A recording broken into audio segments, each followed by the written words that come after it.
Aos 24 dias do mês de setembro do ano de 1933, reunidos em minha residência particular, estando presentes os que subscrevem esta ata, sob a proteção de nossos guias espirituais e de Deus, nosso Criador, todos acomodados e com a palavra o primeiro secretário, inicia a exposição geral dos fins que justificam a presente reunião. Em Assembleia Geral, cujo objetivo primordial é a divulgação da doutrina espírita a partir da fundação e instalação de um grupo espírita em nossa progressista cidade. Sob a orientação do espírito Irmão José, reafirmamos o maior sentido dos trabalhos hoje iniciados, que se constitui não apenas nesse plano corpóreo, mas instaura a pedra fundamental e luminosa na esfera dos espíritos. As manifestações do espírito Irmão José, com tão carinhosas palavras de ânimos, nos revestem da maior expressão do amor. Assim, fica constituída a primeira diretoria, cabendo a mim, a presidência, seguido pelo companheiro Alexandrino Brito, a quem coube a vice-presidência. Honrosamente contamos com o apoio do primeiro e segundo secretário, Carlos Lomba e Nair Machado Nunes, e o tesoureiro e procurador Antônio Rosa Machado Jr. e Malvina Schwartz, respectivamente. Tomados pelo entusiasmo, ao momento em vibrações de nossas preces, tecemos a mais justa homenagem a nosso Deus Pai. E diante dessa data em que fica nas minúcias da história e gravado em nosso espírito o despertar deste trabalho. Essa é a aurora do amor. Esses são os passos que nos levam da luz ao trabalho. Sebastião de Moraes.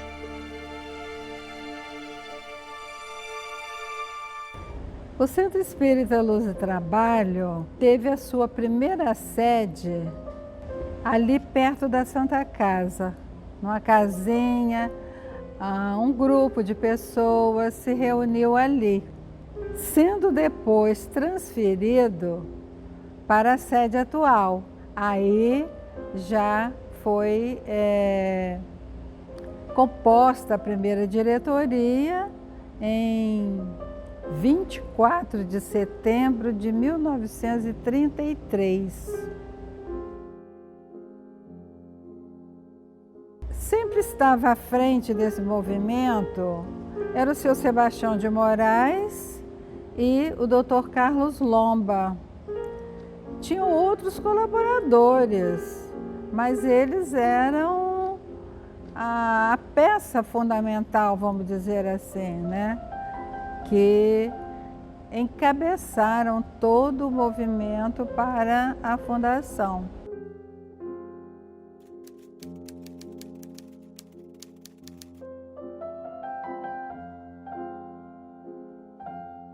Eles se reuniam, como eu já disse, numa casinha simples, humilde, ali próxima à atual Santa Casa, na Rua Antônio Bento. E através dos estudos da doutrina, que sempre aconselha a questão da prática da caridade, eles sentiram necessidade de construir uma sede para desenvolver outros serviços, né, além da divulgação da doutrina, porque ali era o local onde se estudava a doutrina. Mas a cidade, a comunidade na época, né, tinha muitas necessidades. E eles resolveram, então, fundar um local onde se pudesse acolher mais pessoas. E seu Sebastião de Moraes, né, com recursos próprios, com relação a espaço, ele tinha um terreno, onde hoje é a atual sede.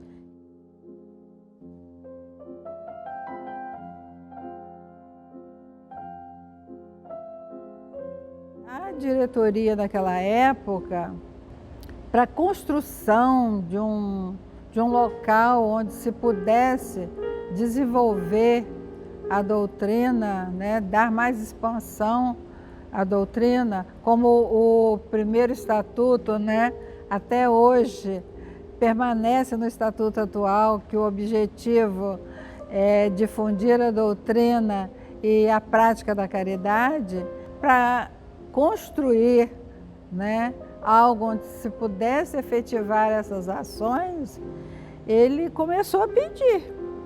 Naquela época não existia essa questão de verba, de convênio. Não, ele começou a pedir. E ele pedia aqui na cidade, na comunidade, nos arredores. Inclusive, ele até deixava a família e ia para outras cidades próximas para pedir. Tinha a campanha de um tijolo. A pessoa doava um tijolo. Então, de tijolo em tijolo, de doação em doação, eles conseguiram construir a primeira etapa, que foi, né, destinada ao salão de reuniões, e a parte de baixo ficou um espaço onde eles abriram o Abrigo Hospital de Indigentes, 1936.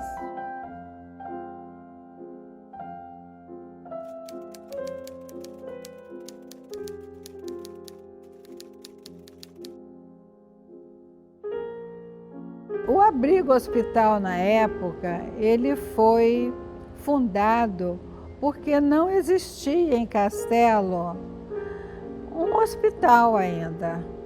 E a doutrina espírita, uma das orientações, né, é para que se realize atividades que ainda não existem no município, que venham suprir, né, necessidades que ainda não existem no município. Daí, então, se fundar um hospital. Foi denominado como Abrigo Hospital de Indigentes, porque acolhia pessoas que não tinham condições de ir para fora, né, em busca de recursos de saúde.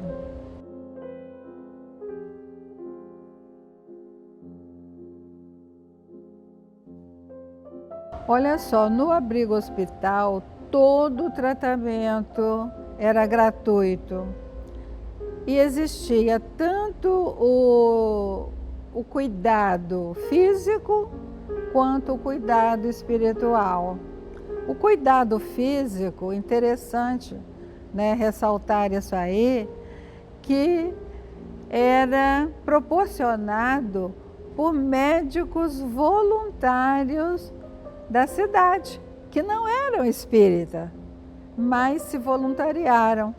Inclusive, eu posso citar o Dr. Mário Lima, tinha muita amizade pelo seu Sebastião e via, né, como que os trabalhos ali eram realizados, então ele atendia os doentes que ali compareciam.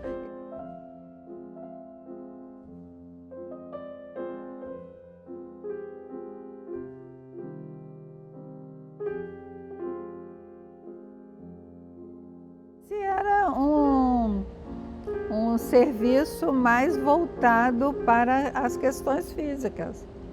Mas existiu o tratamento espiritual, que o seu Sebastião nunca dissociou do tratamento físico. Então, como isso era feito? Ele comparecia todos os dias, porque ele morava aqui na Praça Três Irmãos, na casa que hoje tem a Cipolate, em cima era a residência dele.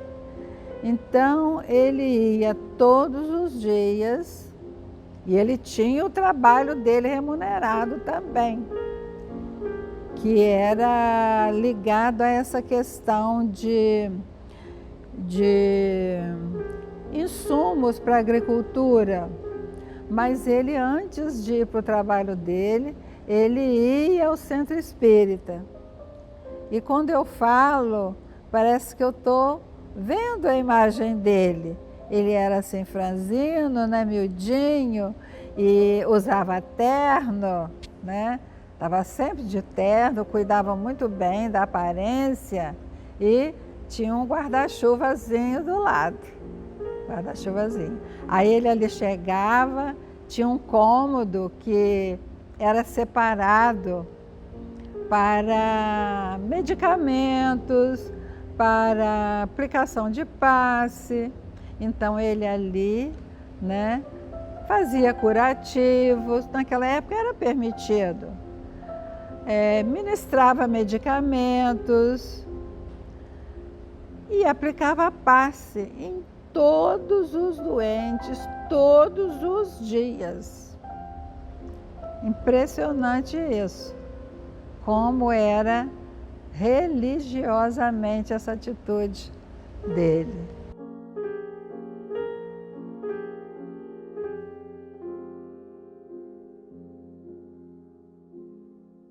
Não era só gente de Castelo que procurava a instituição. Gente de vários lugares, Estrela do Norte, Cachoeiro, Afonso Cláudio.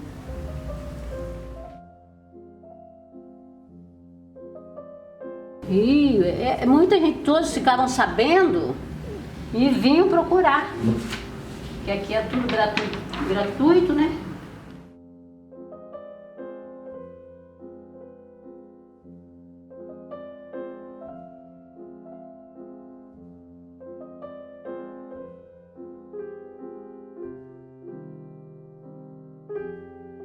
Abrigo Hospital. Ninguém, tem gente que não acredita que aqui foi o primeiro hospital de Castelo, não.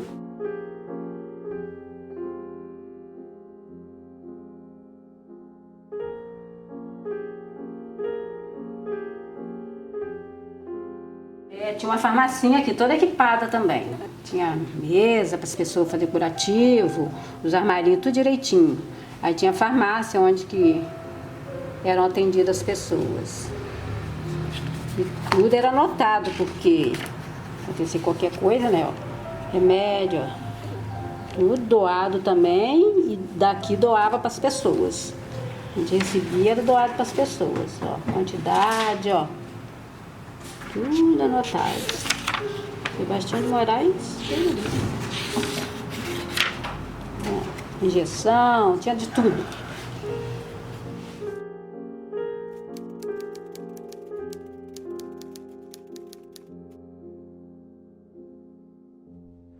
Concomitante ao abrigo hospital, houve a necessidade de se fundar, né, o albergue.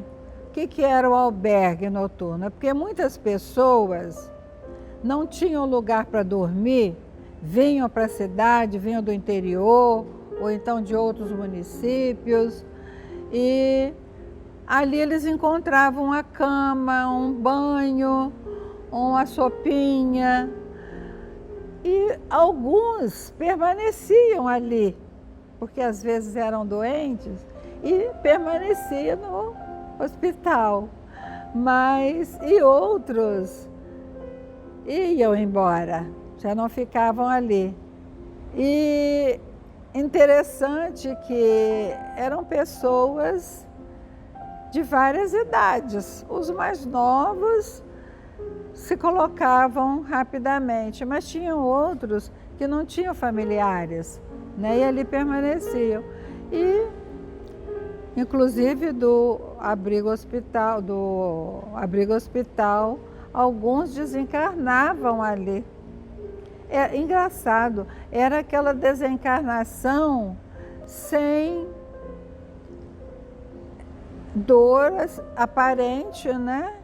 Ele simplesmente amanhecia desencarnado. E aí, a diretoria da época, né, e o seu Sebastião sempre na frente, tinham uma dificuldade enorme para enterrar essas pessoas, para tirar o atestado de óbito, porque eles não tinham documento. Antigamente, nem todo mundo tinha documento, então era difícil. Difícil.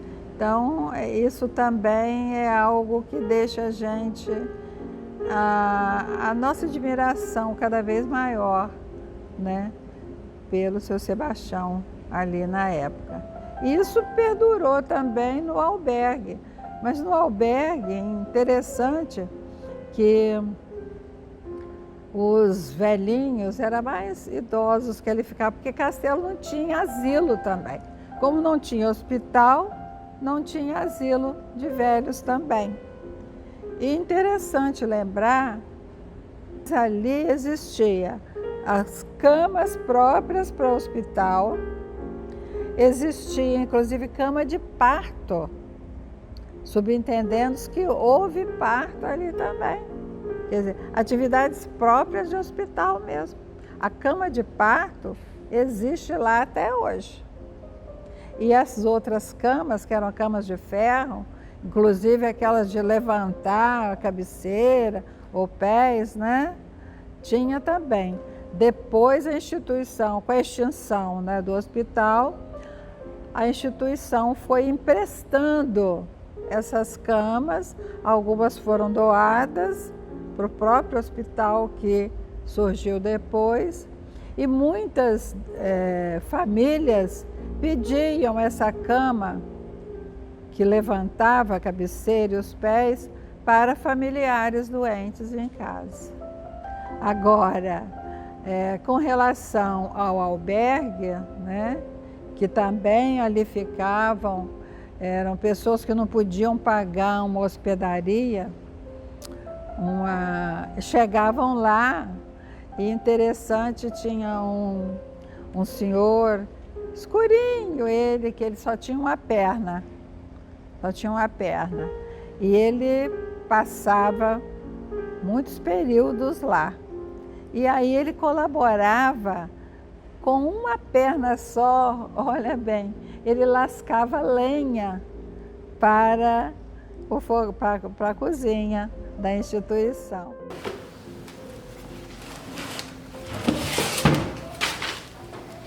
Albergue de indigentes.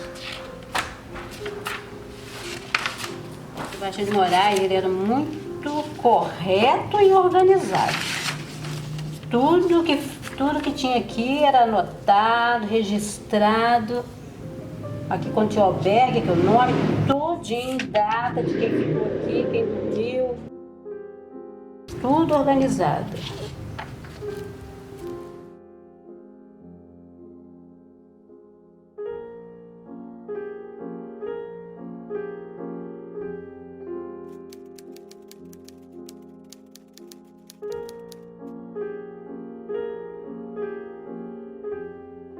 Seu Sebastião tinha uma visão muito privilegiada com relação à questão das necessidades. E como a doutrina espírita tinha, né, tem esse viés da prática da caridade, seja ela material ou espiritual, e ele observava o seguinte: as crianças que saíam do Nestor Gomes não tinham uma merenda, não existia merenda escolar. Esse programa de merenda escolar, isso veio muito depois. Então, o seu Sebastião, sempre junto com a diretoria, né, da época, Dr. Carlos Lomba, que era também muito ativo, né, ele instituiu a sopa do garoto pobre, era chamada assim. E as crianças, então, saíam do Nestor Gomes e paravam ali para tomar uma sopa, que era fornecida pelo Centro Espírita Luz e Trabalho. E vinham crianças de qualquer credo religioso, qualquer condição social, todas vinham, né, para participar da merenda escolar. E ali também servia para muitas crianças e até adultos que vinham do interior para Castelo. Não existia, né, estrada, era tudo chão mesmo. Então, quando eles chegavam na cidade, e muitos que vinham para a escola Nestor Gomes, chegavam com os pés enlameados, época de chuva então, aí paravam ali no Centro Espírita, tinha um tanque, ali eles lavavam os pés, se preparavam e daí iam para a escola para o Nestor Gomes. Fato interessante isso.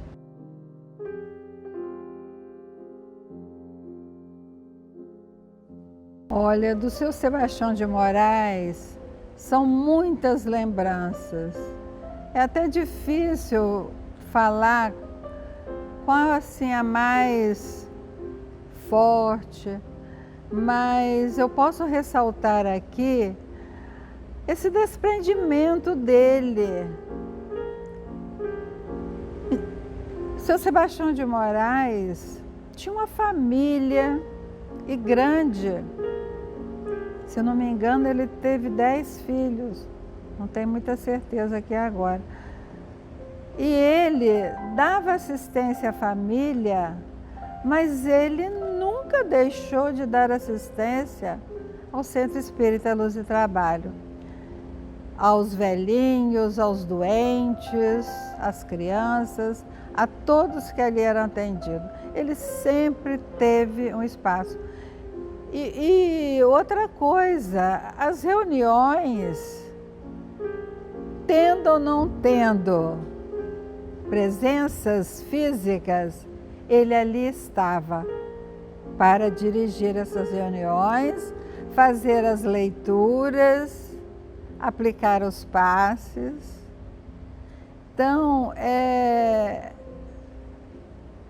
muito gratificante lembrar, né, dessas atitudes dele. Seu Sebastião, para mim, era amor acima de tudo, porque só quem muito ama consegue praticar tudo o que ele praticou, tudo que ele fez em favor dos outros. E para ele não tinha diferença. Eram pessoas de qualquer religião. Inclusive, na comunidade, as pessoas, quando tinha alguém necessitado pelas ruas, crianças, mulheres, pessoas com defeitos físicos, todo mundo falava assim: leva lá para o seu Sebastião de Moraes, leva lá para o seu Sebastião de Moraes. Então ele era muito reconhecido. E eu sinto também uma grande qualidade dele de, apesar da doutrina espírita ser nova na cidade, ele mantinha um bom relacionamento com todas as outras religiões. E era tão bom esse relacionamento que a casa ali, fundada, o Centro Espírita Luz e Trabalho, né, tinha os sócios efetivos, que são aqueles sócios que frequentavam, né, o espiritismo, as reuniões, e tinha os sócios contribuintes. Esses sócios, eles nem iam lá, eles não eram espíritas, mas eles contribuíam mensalmente com valores em dinheiro para que as obras assistenciais fossem realizadas. Porque na época não existia essa questão de convênio. Vou abrir um serviço social assim. Aí hoje tem convênio daqui, ajuda dali, governamental. Naquela época não tinha. ele fazia com os recursos que a comunidade oferecia. Seja em alimentos, era um saco de fubá que um dava, era outro que dava um feijão, e assim ele ia mantendo.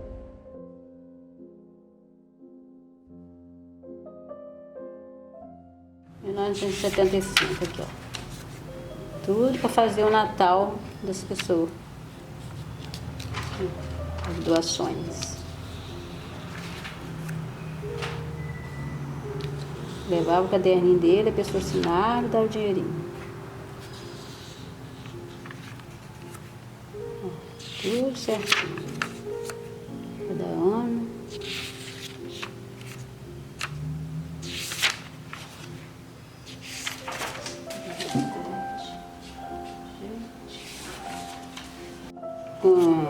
Não existia ainda LBA, Funabem, esse lugar. Então, a gente vivia dos donativos das pessoas. E era tudo anotado para contabilidade, tudo, ó. Donativo de pessoas daqui, conhecidos dele, que ele ia atrás, Sebastião de Moraes, ele corria atrás de tudo.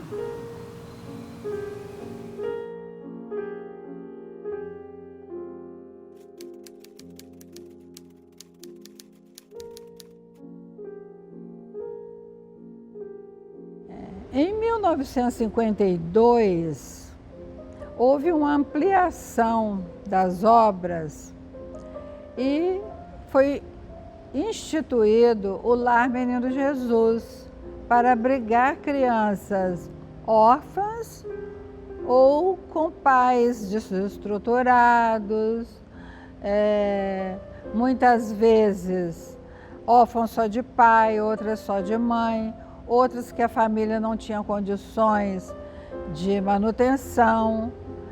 E ali então passou-se a receber crianças nessa situação.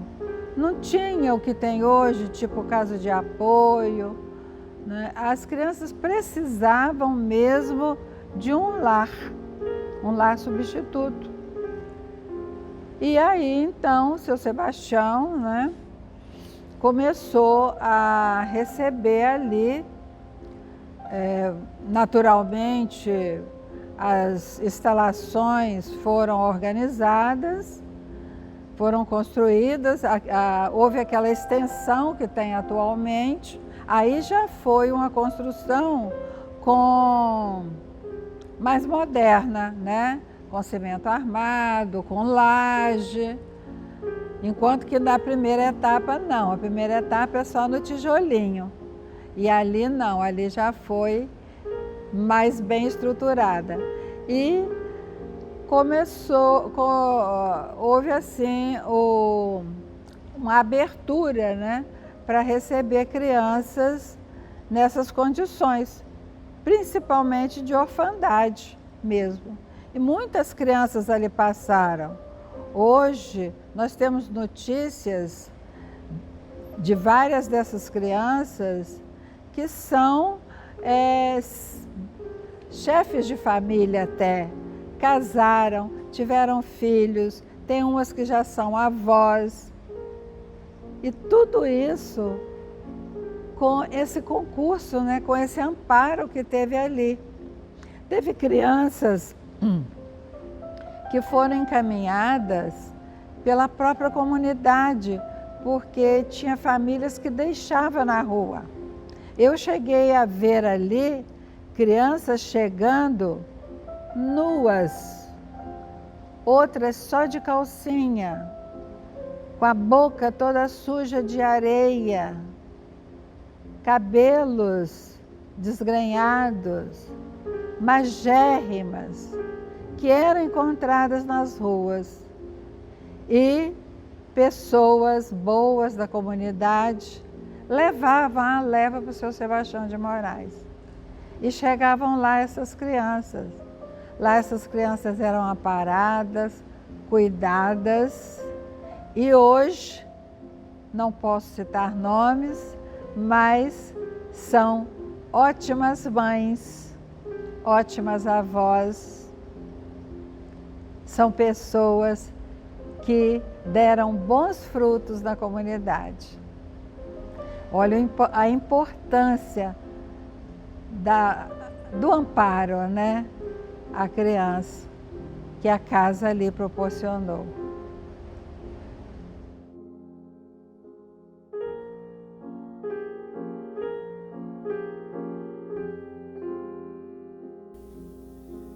Qual o seu nome completo? Claudinésia de Azevedo Barbosa. Eu vim para o Lar Menino Jesus de 5 a 6 anos de idade. E antes de eu vir para cá, eu ficava na creche, estudava na creche. Meu pai ia para o serviço, me trazia, né? E no final da tarde me buscava. Aí depois como eram 3 irmãos homens e eu a caçula de menina, e meu pai tendo que trabalhar, né? O Itaici, ele conversou com o Itaici e pediu para me deixar direto aqui. Que não queria me deixar com parentes, que ele achava que parente ia me fazer de empregada. E aqui ele sabia que a gente ia estudar. Né? Então, eu vim para cá, já conhecendo as meninas que moravam aqui, então para mim foi uma chegada muito mais fácil.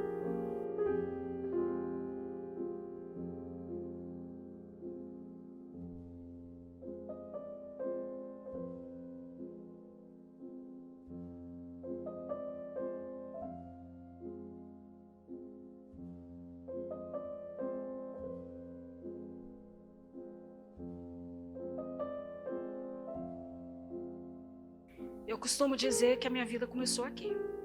Assim, as melhores lembranças, assim, tudo que eu não tinha antes, né, com os meus pais, né, eu tive aqui. Lembrança de Natal é o que eu tenho aqui, né, das festas, de brincadeiras, de segurança. Foi aqui no lar. O cuidado era, assim, os melhores possíveis, né? A gente tinha hora para tudo aqui, para estudar, para brincar, né? Para fazer as nossas coisas, as nossas próprias atividades aqui, né? De limpeza, a gente já aprendia, né? Tinha aquele ensinamento de aprender as coisas do lar também, esse cuidado também, né? Então, tudo que eu sei hoje da minha vida, é graças aqui ao Lar Menino Jesus. Né? Muitas lembranças do Itaici trazendo a gente aqui para o salão para pintar as historinhas das aulas dominicais, né? Que era de domingo a evangelização. Então a gente vinha para cá, pintava, depois ele trazia um lanche para a gente, era eu mais 2, né? A gente gostava de vir ao sábado à tarde. Era o nosso programa de sábado à tarde, era vir aqui para o salão para, né, pintar as historinhas. E depois o Itaici pegava um gravador que tinha aqui, gravava a gente cantando, aí era aquela farra. E aos domingos à tarde ele sempre levava a gente, o que me marcou muito, a gente rodava Castelo todo de Kombi cantando, depois parava em Aracuí a tomar sorvete, comer doce, o famoso doce de Aracuí, né? E a gente, todo mundo em Castelo falava, as meninas do centro. Né? Então a gente tinha aquele carinho, a gente não sentia falta de um pai e a mãe de sangue, porque ele fazia o possível para suprir isso, né, na nossa vida. A gente ia para a praia, a gente ia para as cachoeiras no verão, né? Então, a minha vida realmente de alegria foi aqui no Lar Menino Jesus.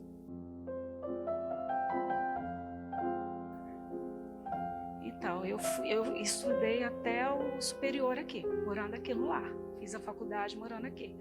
Daí sim, a Eva me incentivando, me ajudando, pagando os meus estudos. Então, me formei morando aqui. Eu saí com 25 para 26 anos, porque eu já dava aula, né, já exercia a minha profissão. E depois que eu já estava segura dentro da minha profissão, aí eu saí e fui viver minha vida, né? E fui a última a sair daqui. Fui a última menina moradora a sair daqui.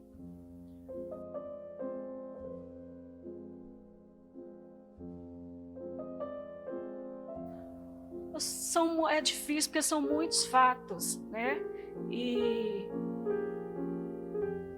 o que me marcou mesmo foi, né, esse carinho que a gente recebia aqui. Então, se eu resumisse isso numa frase, né, eu devo a minha vida ao Lar Menino Jesus. E o que você conseguiu levar da educação que você recebeu aqui no lar para sua casa? Consegui levar da educação que eu recebi aqui a mesma educação para minha filha, né? Porque aqui eu tive religião, né, que é o espiritismo, e hoje a minha filha frequenta, com 18 anos, ela frequenta o centro também, já ajuda na evangelização infantil. Então, tudo que eu aprendi aqui, dentro da religião, eu levei para minha filha e ela segue os meus passos aqui hoje.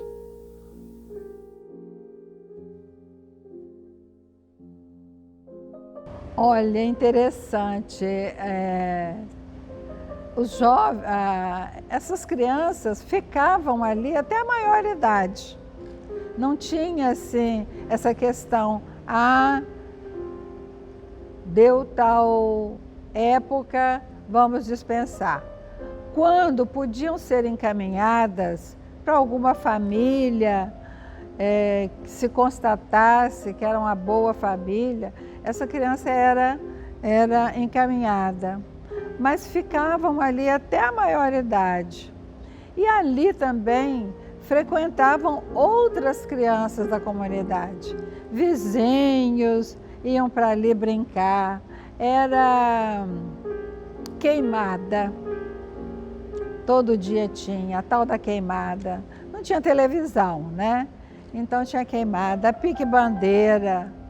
E era uma convivência muito saudável, né? Então, importante ressaltar isso, que não eram excluídas da sociedade, né? Pelo fato de serem crianças internas. A gente diz internas porque elas ficavam ali como se fosse seu lar mesmo. Era o lar mesmo, tanto que era o Lar Menino Jesus. Como que é seu nome completo? Maria Lúcia Barcelos.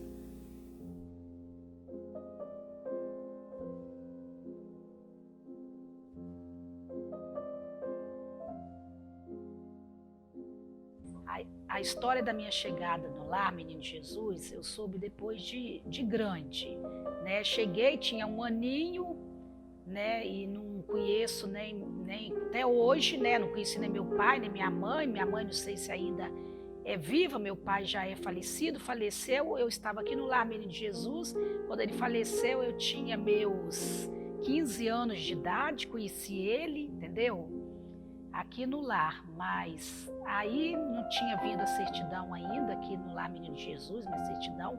Eles não sabiam meu nome. Aí a minha irmã de 2 anos, acho que mais ou menos, perguntaram ela, né? Assim, mais ou menos eu sei, né? Aí, doido para colocar um nome em mim, né? Eles aí entenderam Luzia. Aí foram aí que colocaram esse nome em mim, Luzia, né? Aí depois a minha certidão chegou aqui no Lar Menino Jesus, que era Maria Lúcia Barcelos, né? E hoje as meninas do lar me chamam de Luzia. Mas em outros lugares, igual eu trabalhei lá no posto de saúde, eles me chamam de Lúcia, Maria Lúcia. Então, aqui no lar aqui, né, Menino Jesus, assim, né, construiu, gostei assim, muito assim, construiu, né? Minha vida, gostava muito de estar aqui, né?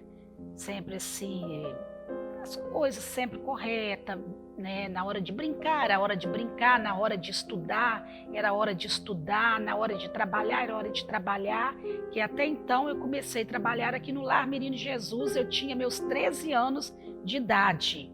Comecei a trabalhar no Lar Menino Jesus. Depois, assinei a carteira, né, com meus 15 anos, né, de idade. Agora, hoje, eu tenho meus 54, me aposentei, graças ao Lar Menino Jesus, que Taici ficava sempre mandando eu ir atrás, e eu, né, novinha, não ligava, né, de ir atrás para assinar a carteira, que hoje em dia, graças a ele, né, eu me aposentei mais cedo, senão teria que trabalhar mais tarde. assim, que me marcou, que às vezes até hoje eu lembro assim das brincadeiras que a gente tinha aqui, todo mundo junto aqui no Lar Menino Jesus, né? A gente assim brincando, isso daí até hoje assim eu nunca esqueço. Era uma coisa muito gostosa, né? Uma coisa diferente de hoje em dia que a gente vê, né? Agora, antigamente era uma brincadeira muito boa aqui no lar, a gente brincava de casinha e de muitas brincadeiras, né? Então, até hoje, eu não esqueço disso daí, entendeu? Foi uma educação, assim, muito boa, entendeu? Sempre, né? A Eva educou a gente aqui no Lar Menino Jesus, Taici também, foi muito boa a educação, agradeço eles, né? Hoje, né, pela educação, né, que eu tenho, né? Eu tenho 2 filhos. Ó, os meus filhos aqui do Lar Menino Jesus, eu, graças a Deus, todos 2 dos meus filhos são muito educados, são uns meninos tranquilos, entendeu? Eles não me dão trabalho, até então que eu sou faladeira, eu falo demais, mas todos os 2 são tímidos, não falam, entendeu? Acho que eu falo para eles, né?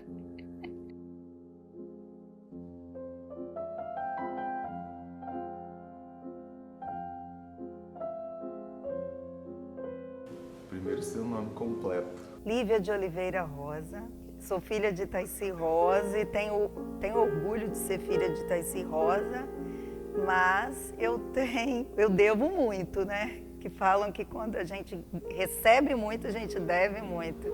Eu penso que eu devo muito porque conviver, ter essa oportunidade de ser filha dele, muita coisa eu aprendi, eu sou muito grata a ele, né? E a minha mãe, que estão sempre comigo e, assim, que além de pai e mães, grandes amigos, comemoravam tudo que acontecia na minha vida, comemoravam comigo os acontecimentos, me amparavam a todo tempo.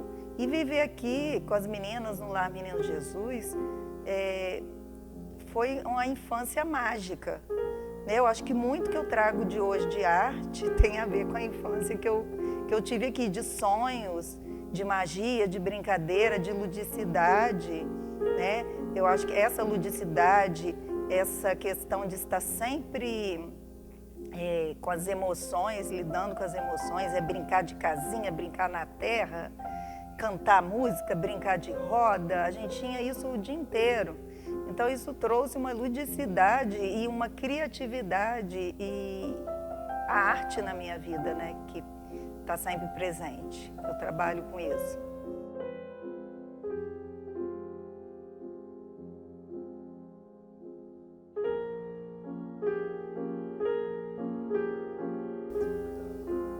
Era o mesmo cuidado. Uma coisa que eles tinham, que eu acho que significou tanto para as meninas, é que não tinha essa barreira, sabe? Eles...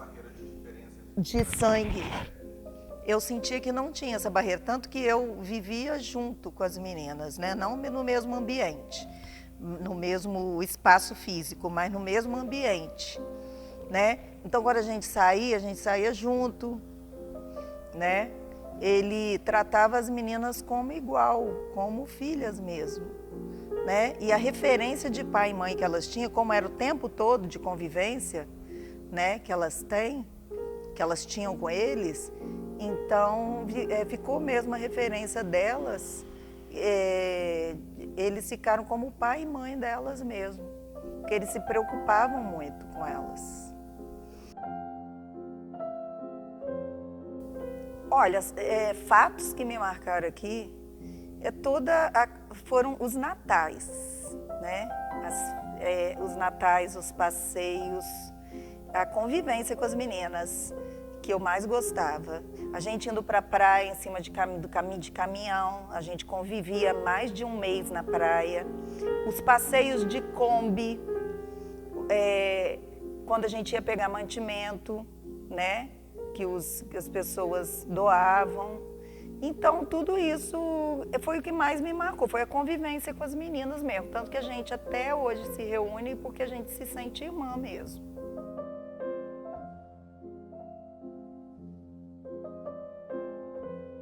A minha família morava aqui em Castelo, mas eu sempre fui de família pobre e frequentadora da casa espírita. Meu pai, né, nos levava para as aulas de evangelização e a gente participava das datas comemorativas.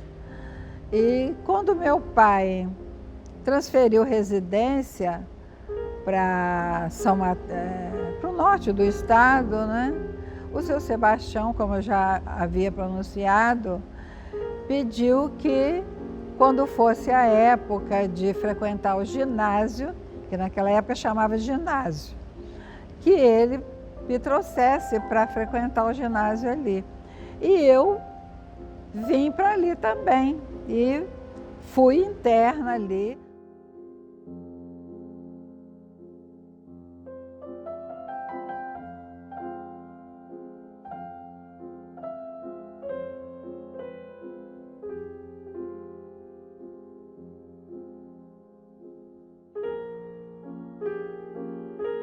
Então eu também vim para ali morar, apesar de ter pai e mãe, mas os meus pais não tinham condições. Tanto que os meus outros irmãos, a maioria deles, só fez a 4ª série primária, que chamava. E eu pude estudar com o apoio desse meu, que eu considero pai espiritual. Ele foi um pai espiritual para mim. E ali também eu pude fazer amizades com outras crianças, outros jovens também. E crescendo ali, frequentando, né, a evangelização, depois a mocidade, porque a casa mantinha as reuniões doutrinárias, reuniões mediúnicas, a casa mantinha a evangelização infantil e mantinha a mocidade. Inclusive, a mocidade era bastante atuante. A mocidade assumiu a campanha do quilo, onde eles arrecadavam quilos para serem distribuídos para famílias carentes, famílias necessitadas.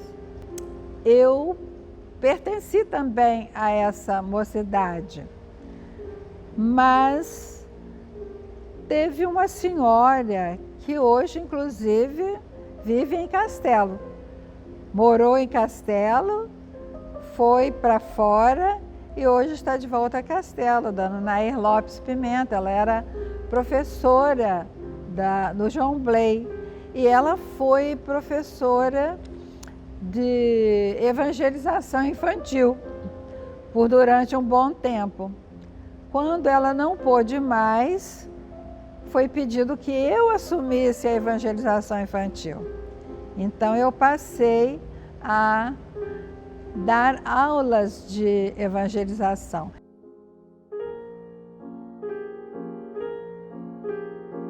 E essas aulas eram através de histórias, né, que falavam sobre a moral cristã. E essas aulas, naquela época, né, não tinha esses recursos que nós temos hoje, eram todas assim elaboradas à mão. E eu tive um grande prazer de ter ao meu lado alguém que passou a ilustrar essas aulas, ou seja, fazer os desenhos, que enquanto a gente narrava as histórias para as crianças, ia mostrando os desenhos, e esses desenhos eram feitos pelo Itaici. Mas eu tinha apenas uns 14 anos por aí, eu era muito jovem ainda, mas já estava assumindo essa responsabilidade. E ele, com toda boa vontade, ilustrando, tinha facilidade para desenho, ele ilustrava.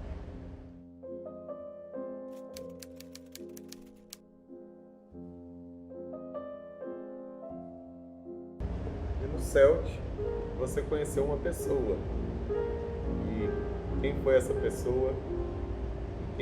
Como foi sua caminhada ao lado dela? Olha só, essa proximidade, né, com a evangelização, essa proximidade foi com Itaici, que se dispôs a ilustrar, né, essas histórias.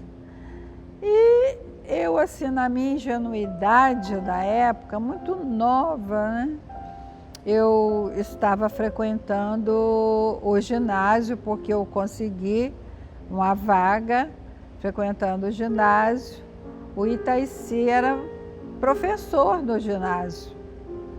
E a gente, mas não era meu professor. O Itaici, ele dava aulas no curso científico da época, no João Brei.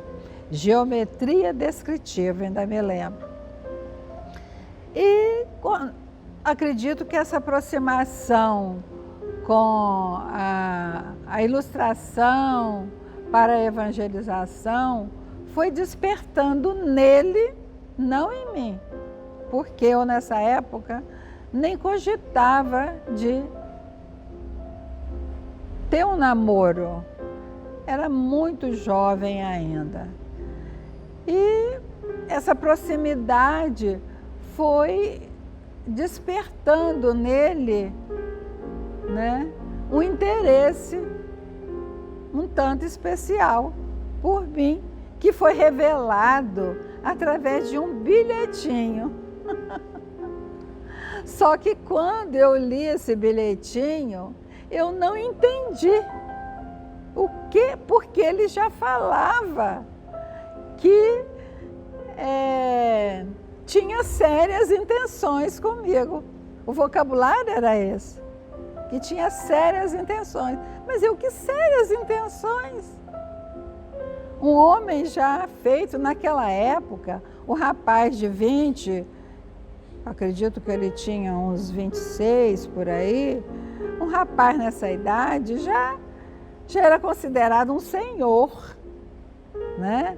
E ele, como andava muito de terno e tinha bigode, um bigodinho fininho, parecia ainda mais velho ainda. Então, tinha intenções sérias comigo, né? Então eu fiquei assim ruborizada e preocupada com aquilo ali, como agir. Até que, por muita insistência dele em me acompanhar, quando eu saía, né? Eu fazia curso de datilografia, ele trabalhava, naquela época, Banco de Crédito Real de Minas Gerais, que tinha em Castelo, ele era bancário. Ele me esperava na porta do banco, não, me esperava não, ele esperava eu passar. Quando eu passava, ele engatava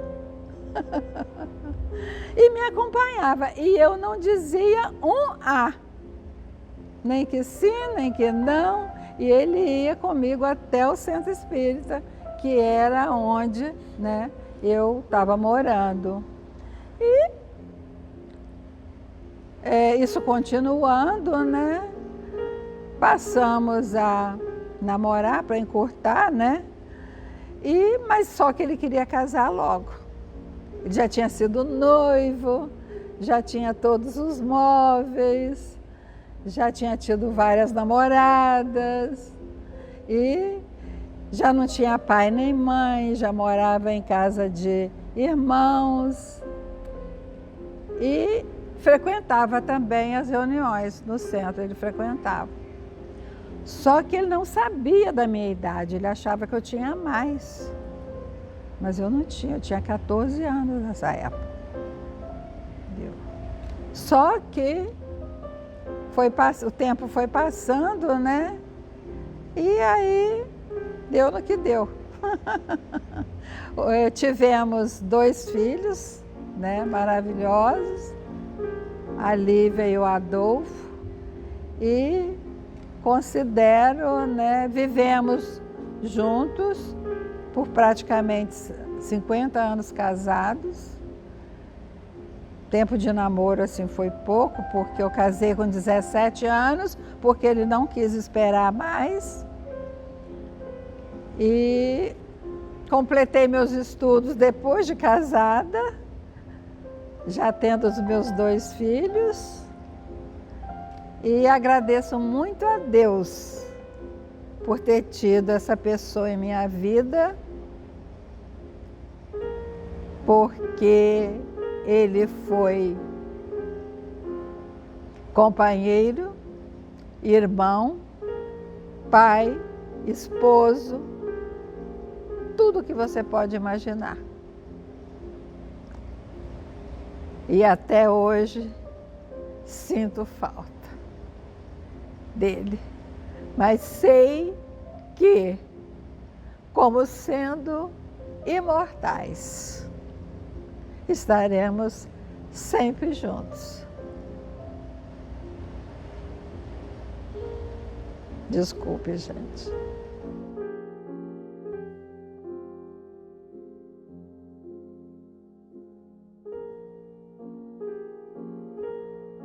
Eu recordo do Itaici com muita gratidão, alegria e aquele sentimento de plenitude, de realização. E Itaici é o resumo de virtudes. Virtudes da benevolência, da indulgência, do amor ao próximo, da solidariedade, da abnegação. Itaici, uma criatura por demais abnegada, disposta e continuamente em atitude de amparo, de auxílio, de misericórdia para com o semelhante. O que marcou muito no meu coração quanto à atitude de Itaici, a postura, a conduta, o amor incondicional pelas crianças.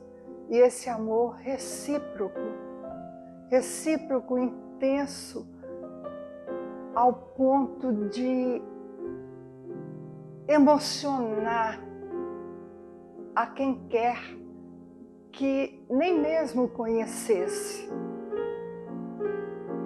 Itaici foi de uma virtude incalculável, de uma retidão de caráter, de uma força de personalidade, não inflexível, mas amando, respeitando. E em tudo ele estava alegre, espargia alegria, contagiava alegria. Ele exerceu uma predominância tal na comunidade que houve um comentário que marcou muito meu coração positivamente, que foi um comentário por parte de um ministro religioso, de uma outra conduta religiosa, que falou perante a assembleia, durante a celebração que estava ocorrendo, que nós teríamos que ter aqui nesse castelo pelo menos mais um Itaici, para que o bem fosse sentido, vivido, produzido e promovido incondicionalmente.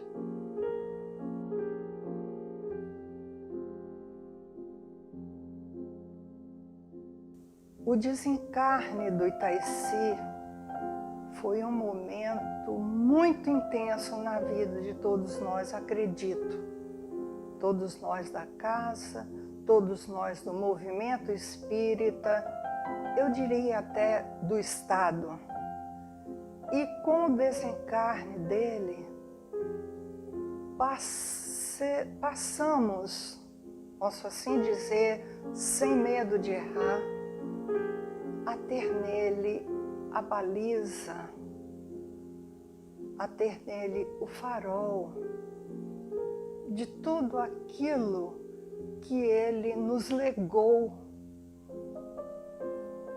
no seu dia a dia, no seu ser, no seu viver, doutrinariamente também falando. Devemos muito a Itaici. Com o desencarne do Itaici, nos sobreveio uma responsabilidade enorme para com a nossa cristandade, para com a nossa prática das virtudes, qual Jesus nos ensinou e gostaria que fôssemos artífices do reino do Pai. Com o desencarne do Itaici, isso nos adveio como responsabilidade, como compromisso, lembrando daquela passagem do Evangelho de que a quem muito foi dado, muito será pedido. E mesmo sem que haja pedido, há uma expectativa daqueles que nos rodeiam e que lembram do Itaici, porque foi uma trajetória tão marcante que na comunidade, comumente, ainda não se fala. Centro Espírita Luz do Trabalho, lá no centro, é lá no centro do Itaici. Itaici escreveu no livro da vida e em nossos corações com caracteres de luz, de amor, de vigor, do bem, em suma.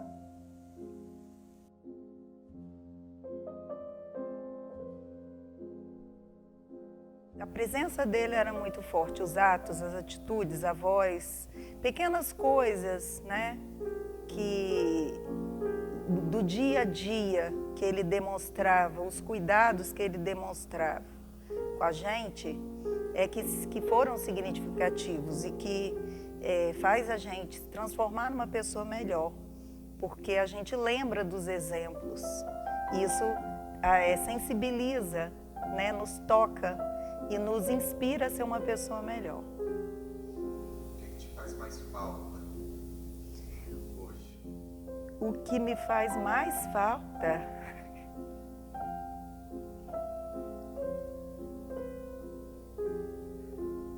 Não consigo.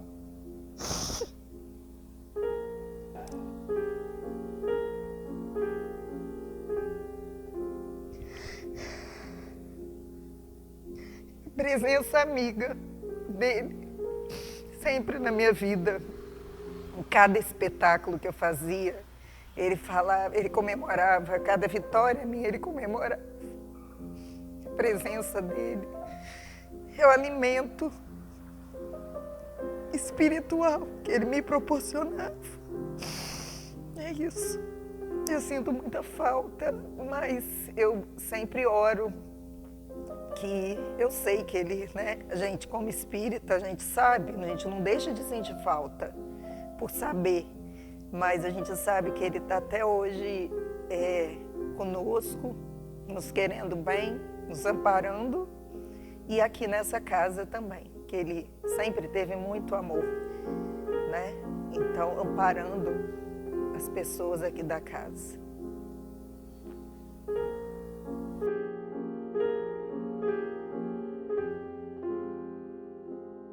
Pelo exemplo que ele deu e pelo amor que ele tinha a essa casa, ao Lar Menino Jesus e a toda, eu tenho muito amor também, né?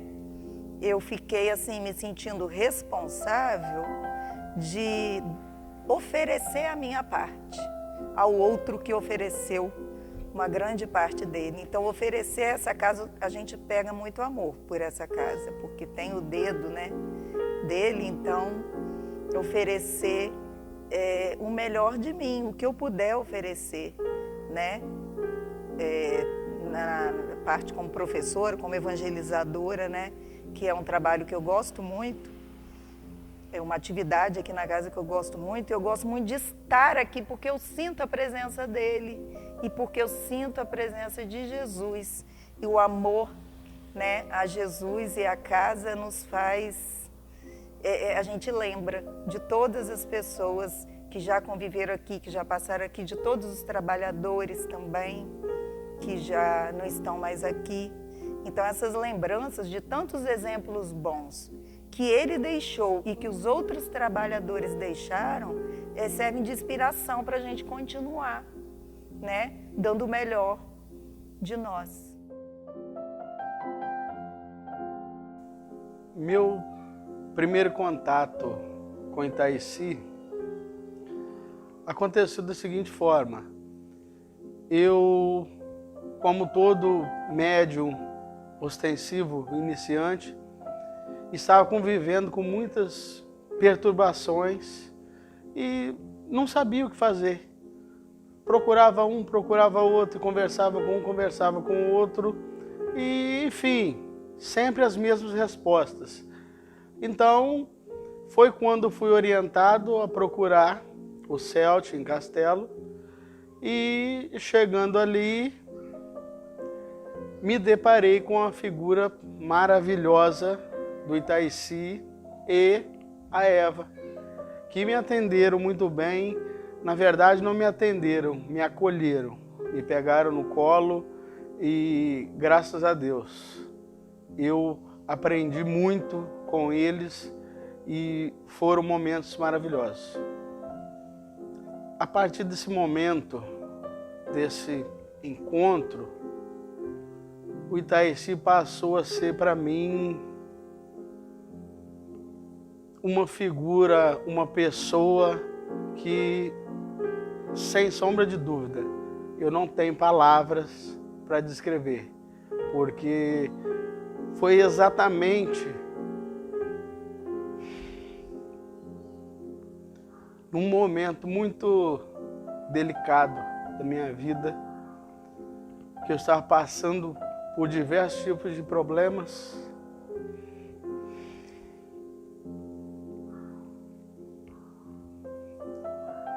de várias naturezas, e a partir daquele momento o Itaici me pegou no colo e, como um pai faz com o filho, ele me conduziu, me ensinou, me orientou muito sobre coisas que, com certeza, eu vou levar para toda eternidade. O jeito dele falar, dele ensinar, dele conduzir, dele amparar, é um jeito totalmente diferente. Ele tinha muito amor, muito carinho, muita atenção, o cuidado ao falar, ao pronunciar as palavras. É exatamente uma coisa de um pai para com o filho, com certeza. Olha, Itaici hoje no plano espiritual, sem sombra de dúvida, eu diria que o 14º apóstolo do Cristo, porque o apóstolo Paulo gostava de ser chamado de 13º apóstolo, e eu digo que o Itaici, no plano espiritual e aqui no plano físico, quando esteve aqui encarnado, com certeza, o 14º apóstolo do Cristo.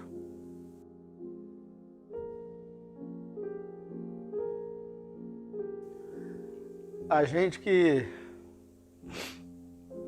possui a mediunidade ostensiva sente a todo momento a presença de vários espíritos desencarnados. E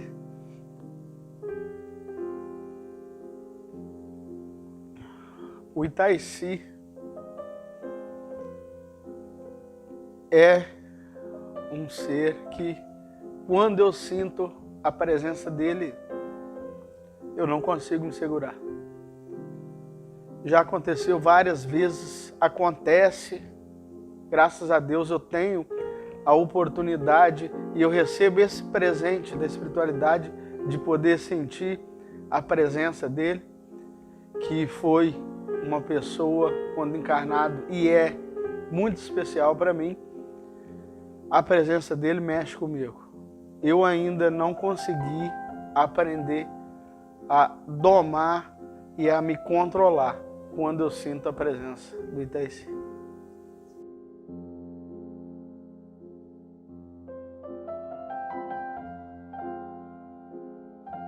Lembro também que seu Sebastião divulgava a doutrina não só dentro da casa espírita. Ele distribuía mensagens na rua, por onde passava, com os amigos. E uma das mensagens que ele sempre passava é intitulada Amando Sempre, do Espírito Meimei. Inclusive, essa mensagem foi até distribuída por ocasião do desencarne dele. E o Itaici, a exemplo, né, dele, que o Itaici foi muito orientado pelo seu Sebastião, muito acompanhado pelo seu Sebastião. E o Itaici sempre quis levar os livros espíritas a outras comunidades.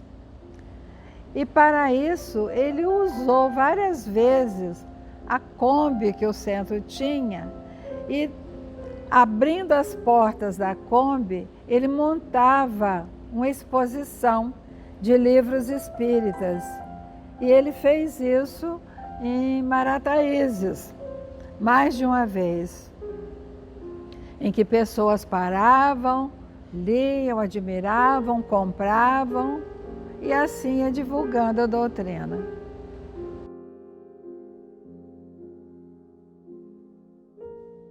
E o nome de seu Sebastião foi imortalizado também na cidade de Castelo. Seu Sebastião, ele foi assim tão presente na comunidade de Castelo que em 1980, isso pelo seu trabalho de amor ao próximo, né? Seu trabalho sempre voluntário e sempre reconhecido por toda a comunidade. Então, em 1980, o então prefeito, na época, que era o Piaz, mandou para a Câmara Municipal um projeto de lei para designar a praça que hoje é Praça do Convívio. Ali era uma rua e foi construída uma praça. E essa praça recebeu o nome de Praça do Convívio Sebastião de Moraes, que foi, né, amplamente aceita pela Câmara na época.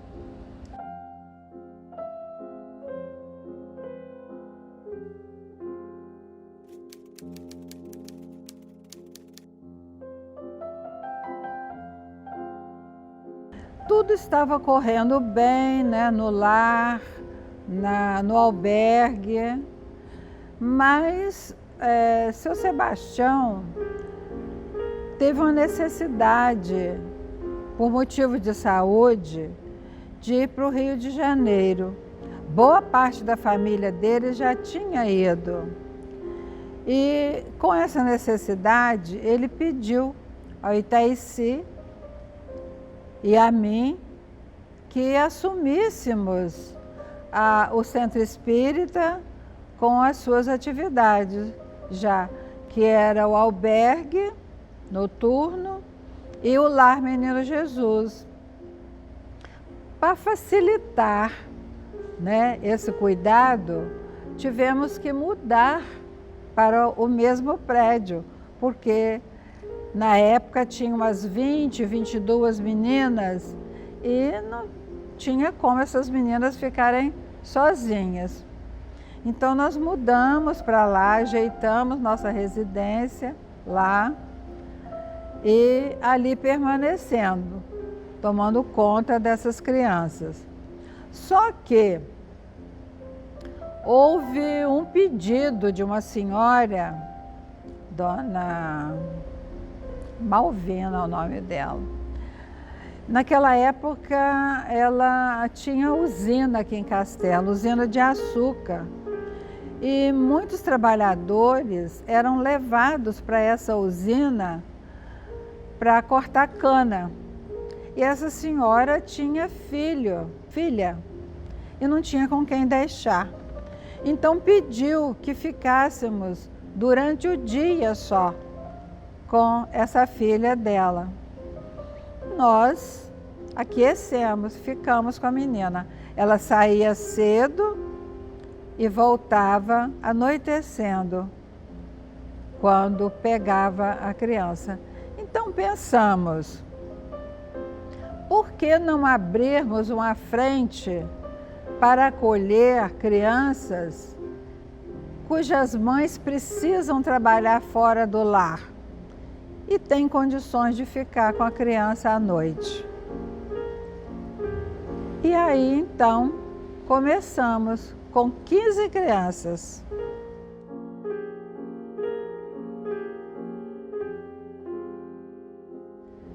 Só que com muita dificuldade também, porque não tinha como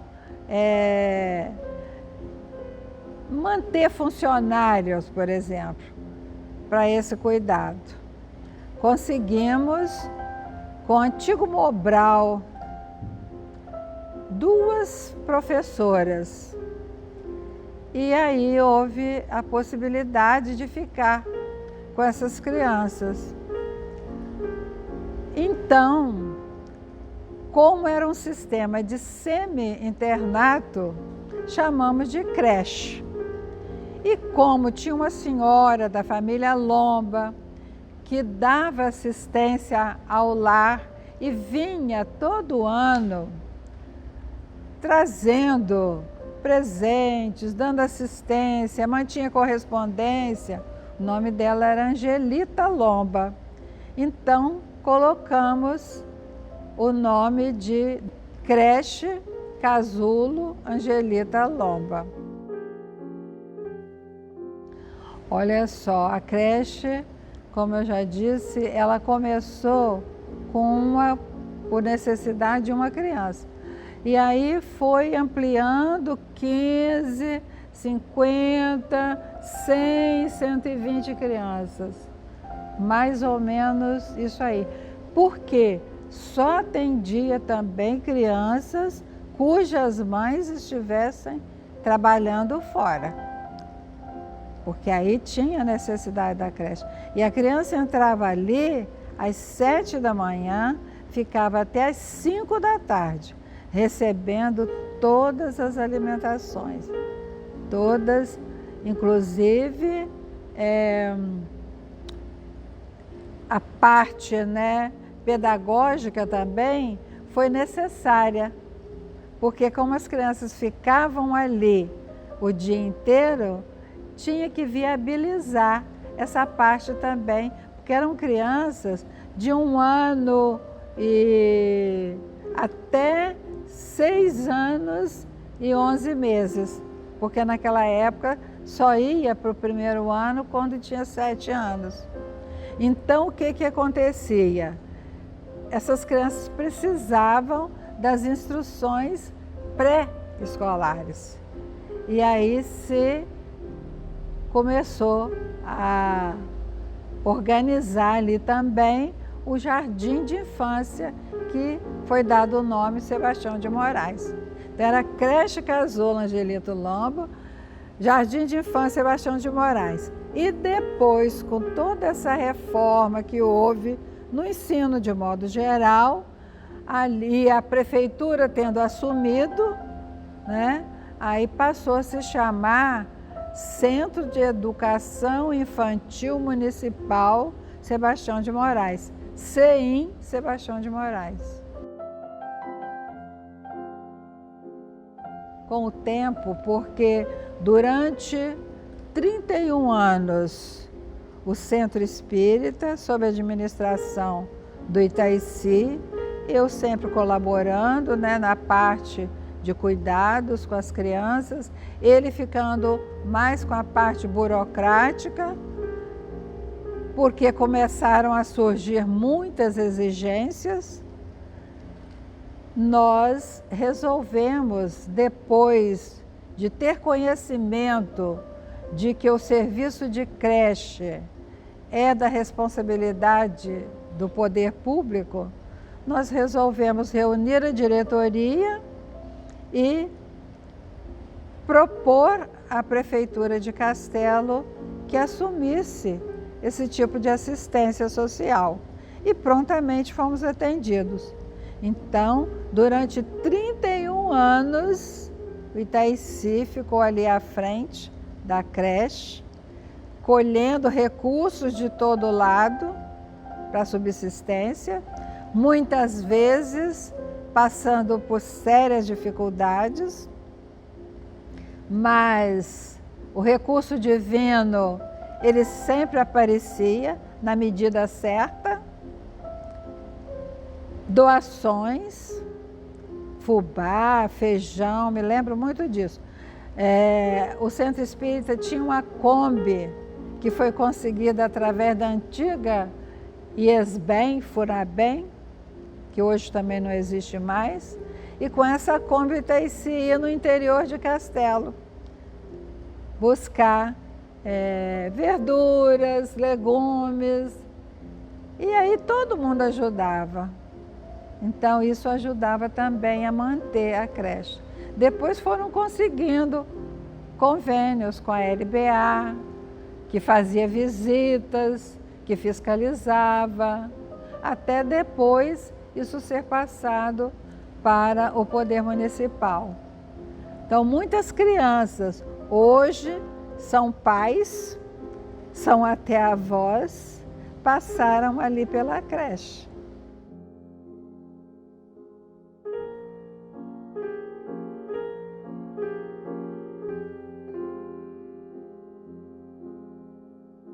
Como você disse, muitas vezes faltavam as coisas, a dificuldade batia a porta. E chegaram a ter fatos onde que você acredita que houve intervenção da espiritualidade para poder garantir o material? Olha, graças a Deus, a creche e o lar, porque continuou tendo o lar infantil, o lar interno, continuou, porque a gente não podia dispensar essas meninas, né, só porque já tinham 13, 14, 15 anos, e nem depois dos 18 anos. Como é que você deixa, né, uma criança que já completou os 18, você não pode ficar mais. Não, sempre aguardava essas crianças se colocarem. E aí foi diminuindo, umas casando, outras indo morar fora, saindo para trabalho.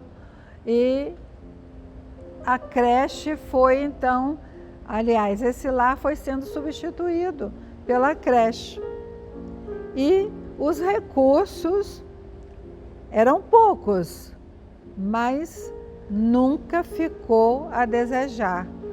Inclusive, existiam doações de pessoas de outras religiões que traziam do interior. Traziam chuchu, traziam feijão, viu? Porque sabiam desse serviço ali, dessa prestação de serviço à comunidade. E muitas vezes, porque para pagar luz, energia, água, né, é necessário dinheiro. E como tinha a campanha de sócios contribuintes, né, tinha esse recursozinho, mas também de vez em quando aparecia um doador anônimo. Ninguém sabia de onde que era e de onde vinha. Era anônimo. Fazia o depósito no banco, anônimo. E esses recursos supriam a necessidade imediata. E geralmente era sempre da quantia que estava precisando.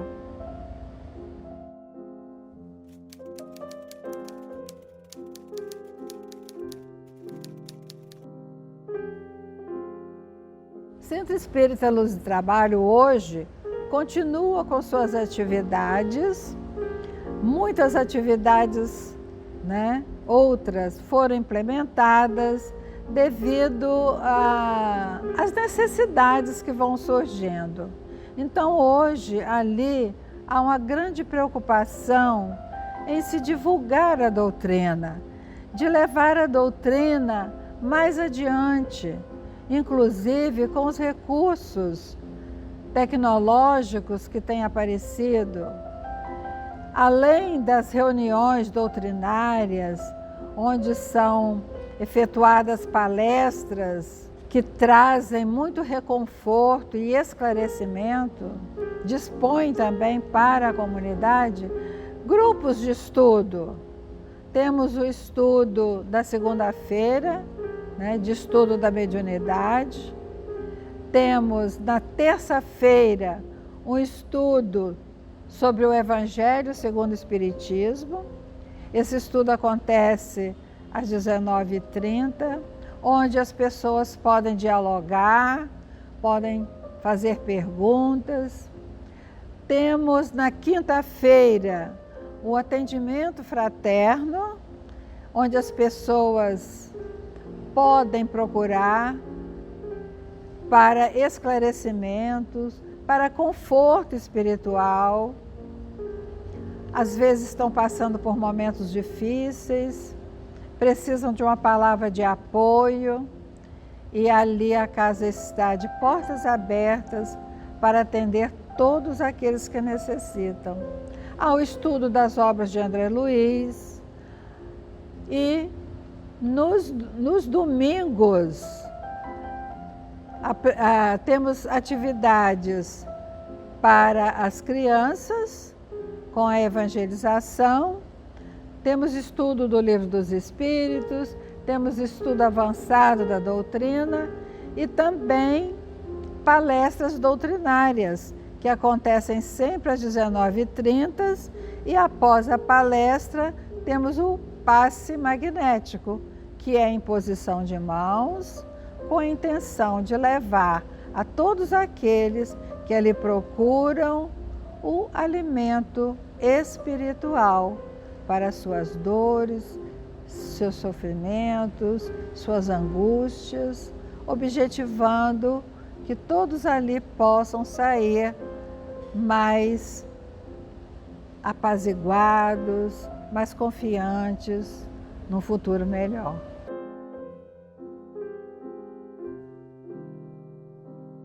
Muitos frequentadores, trabalhadores ali da casa, uns já partiram, né, para a espiritualidade, outros mudaram de cidade, mas muitos ali deram a sua contribuição, seja a contribuição com trabalhos efetivos, seja na frequência, mas esses trabalhadores, são muitos que ali estiveram, hoje se encontram na espiritualidade. E temos também a grata satisfação de termos recebido até notícias psicografadas, né, a respeito desses espíritos, né, hoje na espiritualidade, nos provando assim a continuidade da existência e o que a prática do bem também proporcionou a cada um deles. E hoje aproveitamos então para agradecer os trabalhadores da casa, aqueles que se dedicam tanto aos estudos, às atividades espirituais, mas também às atividades materiais, de bazar, de divulgação de empréstimo de livros, de limpeza, de estar sempre conosco nas atividades, das ornamentações. Então agradecemos a todos os trabalhadores que hoje atuam na Casa Espírita.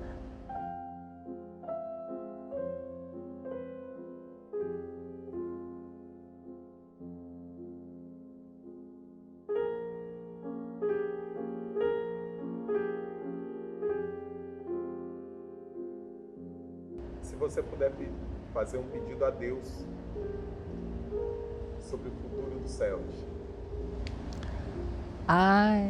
Uma grande preocupação é que tenhamos pessoas responsáveis, conscientes, com muito amor à doutrina, com muito amor ao próximo, que não deixe essa casa fechar as portas, que aqui possa sempre acolher aqueles que necessitam, principalmente do conforto espiritual que sabemos tão necessário no momento de hoje. Que nossos amigos, companheiros do momento, possam abraçar conosco esta casa e que ela continue sempre de pé, amparando, divulgando a doutrina e principalmente exemplificando o Evangelho de Jesus. Irmãos de caminhada, recebo com carinho, embora reconhecendo não ser merecedor delas, as lembranças e as homenagens que aqui são trazidas lembrando meu nome. Verdadeiramente, o bom Pai, o amado Mestre, concederam-me, melhor dizendo, a honra e a oportunidade do trabalho na seara espírita, e que se iniciou nessa cidade do meu coração e chegou até a cidade do Rio de Janeiro, onde corações generosos permitiram-me participar dos trabalhos da Federação Espírita Brasileira.